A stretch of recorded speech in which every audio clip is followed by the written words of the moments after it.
Welcome back to the report. Now, a report published by advocacy group Human Rights Watch has spoken of the lack of humanitarian assistance being provided for Muslims trapped in displacement camps across the Central African Republic. Those trapped in these camps face life-threatening conditions in what many describe as CAR's forgotten conflict. Nazli Tazi brings us this report.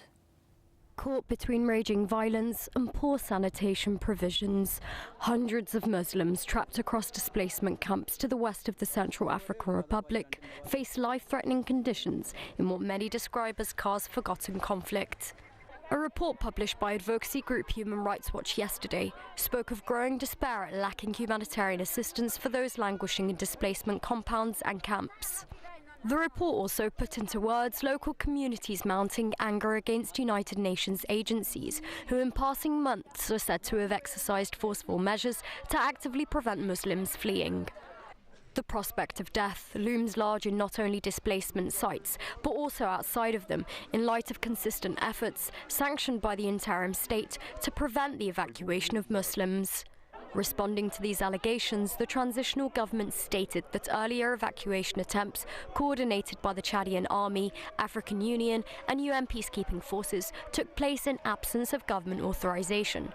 But the policy the report admonishes as absolutely indefensible is expected to further strain relations between refugees and humanitarian agencies, following the transfer of power from the African Union forces to the UN peacekeeping operation earlier in August this year. Although some Muslims have arrived safely into neighbouring Chad and Cameroon, close to 2,000 of those that remain subject to deplorable conditions are desperate to leave. These images echo the words of Africa researcher Lewis Mudge, saying that those trapped in the enclaves face a grim choice: leave and face possible attack, or stay and die from hunger and disease. Increasingly deteriorating conditions for Muslims comes against the backdrop of anti-Balaka attacks on Bangui, CAR's capital last April, which saw close to 1 million seeking refuge elsewhere, inside and outside of the country. The last year bore witness to renewed waves of violence and instability which have ruptured the country and forced many Muslims with little choice than to endure inexcusable conditions in enclaves. Many, especially the youth, carry the burden of war in the form of psychological trauma and malnutrition for the unspeakable crimes they have witnessed.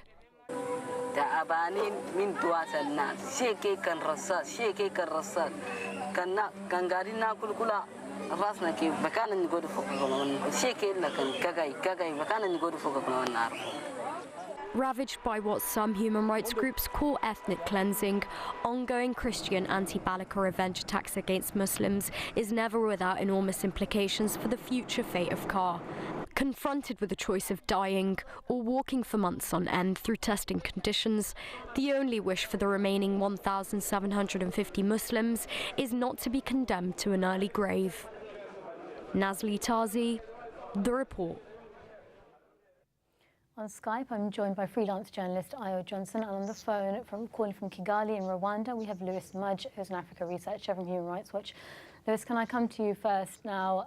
The accounts we heard in your report were harrowing. What we're hearing coming out of the Central African Republic is horrific.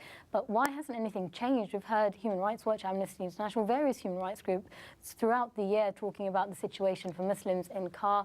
Why isn't it changing? Well, it has changed to some degree. We are talking about the last elements of Muslim pockets in the southwest of the Central African Republic, and some of them are living in these very difficult conditions in these enclaves who want to leave. I think that the overall tragedy of this last year has been that tens of thousands of Central Africans, these are citizens of this country, have had to leave. We now have tens of thousands of people living in Cameroon in these refugee camps.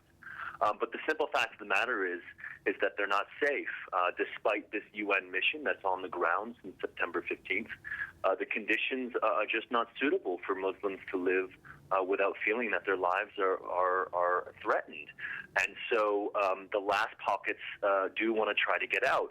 The problem is that the Central African interim government has made a political calculation, and they've decided that these people must stay, and this is in violation of their basic right to move freely within the country or seek asylum outside. They want them to stay because they feel that there has to be some group of people with whom they can start reconciliation with at some later date. This is a cynical political move, and they should allow these people to leave with protection and dignity. Is there room for this type of reconciliation? If we've got these pockets of communities who are now fearful to leave the camps, they're not safe inside the camps, what can be done to support them? Sorry, you just repeat the last part of the question, please? If these people are fearful in leaving the camp, they're not safe inside of the camps, what can be done to support these individuals? Well, I mean, they are safe inside the camps now to some degree. You know, we're talking about Muslim enclaves in a broad category, but there's different categories around the southwest. There's a town called Boda where the Muslims were able to actually protect their neighborhood, their quartier, and there are some real reconciliation efforts being made. But there's also towns like Yaloke where you have roughly 500 Muslims who are in very, very inhospitable conditions, who are threatened if they even go a few hundred meters from the camp, who've lost members of their families. And you have other towns like Kahno, where they are protected, but if they want to leave, they have to try to go on foot.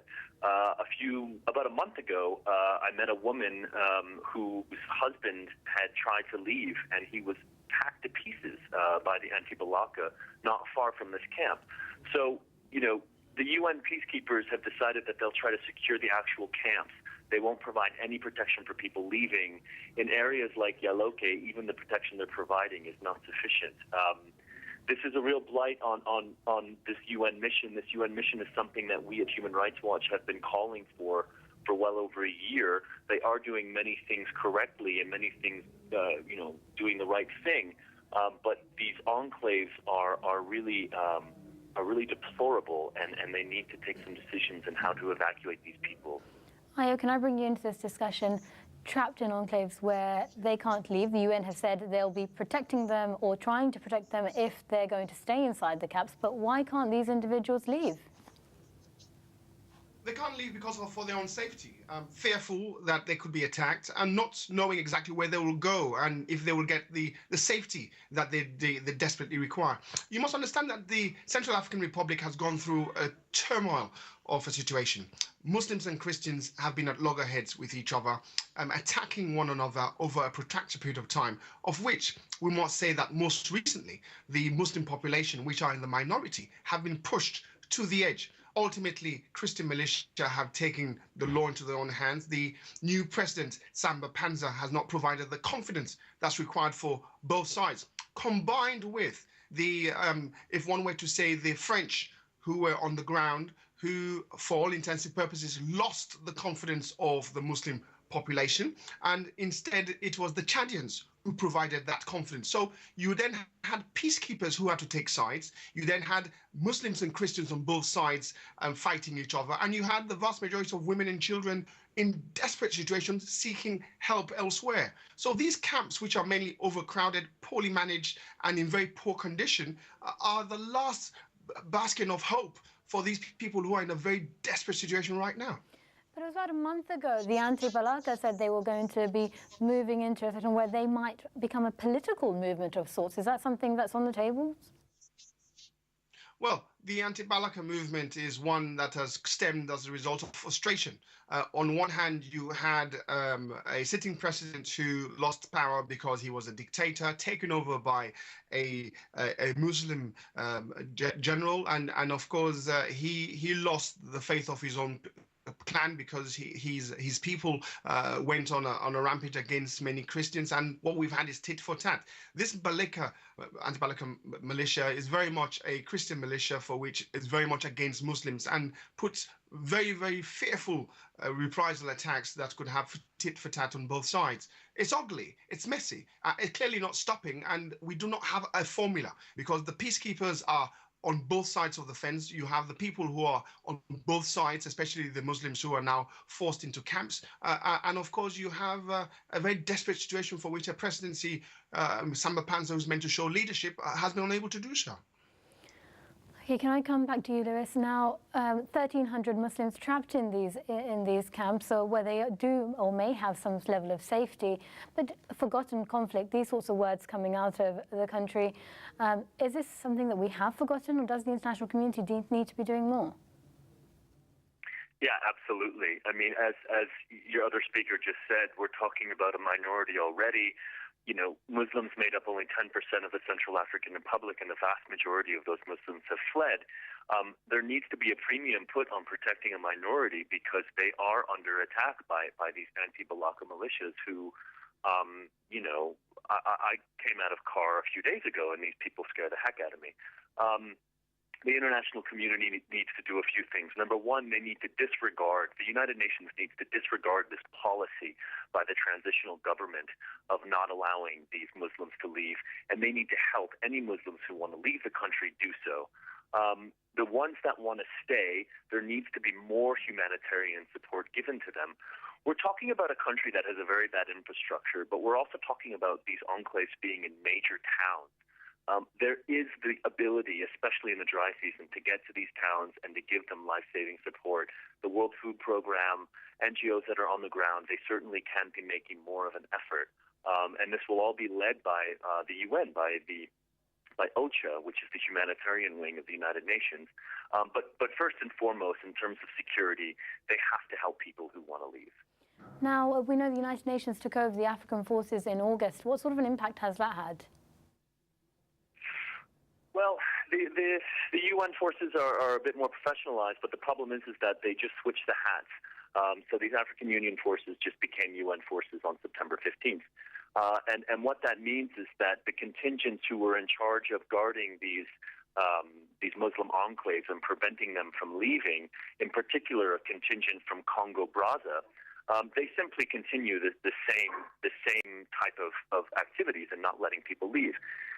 The UN mission that started on September 15th is a mission that is a humanitarian mission. Their first and foremost priority should be to protect people who are trying to get out and to let them do so with security and dignity. They seem to have confused the actual memorandum of understanding that they have with the transitional government, and they seem to be taking their orders from local transitional leaders, which is not what they're supposed to be doing. And what about the neighbouring regions? We know that many refugees fled to Chad, many to Cameroon. Are those borders still, are people allowed to come through? We know the Chadian borders were closed early this year with people fleeing and going round through Cameroon. But are people still, will they still be allowed and accepted into these countries? Yeah, the Chadian border has been closed, as you said, and so now the main route out of Western Central African Republic is through Cameroon. Yeah, look, according to international law, people have the right to seek asylum in other countries. We sent a team to the Cameroonian camps recently, and frankly, the conditions there were not nearly as bad as we had been led to believe. We found a lot of people that we had established contact with earlier in the year doing more or less okay. I know that's very subjective, but doing okay in these camps. The fact is that they still have family members locked into the Western Central African Republic who want to get there. They will get into Cameroon. People are still getting into Cameroon every day. They're just doing it alone at great risk. Okay, well, Lewis, Ayo, both thank you very much for joining me on the programme. We'll be following the situation in Kar, but unfortunately that's all we have time for in this episode of The Report. I thank all of my guests on today's show for joining us, and thank you at home for watching. Do remember that you can keep up with us on Twitter by following @IslamChannel and using the hashtag #TheReport. But for now, we'll leave you with some scenes from Bethlehem, a place that Christians all over the world will be remembering over the next few days as the historic birthplace for Prophet Isa alayhi salam. Yesterday, Palestinian protesters festively dressed as Santa reminded us of what Bethlehem looks like today as they demonstrated against the occupation and the apartheid wall that cuts through the historic town. We'll be back tomorrow, so do join us then. Good night. طيب اسمع شو مكتوب لا شو مكتوب يا ستيل شو مكتوب يا جيش الارهاب بطل يا جيش الارهاب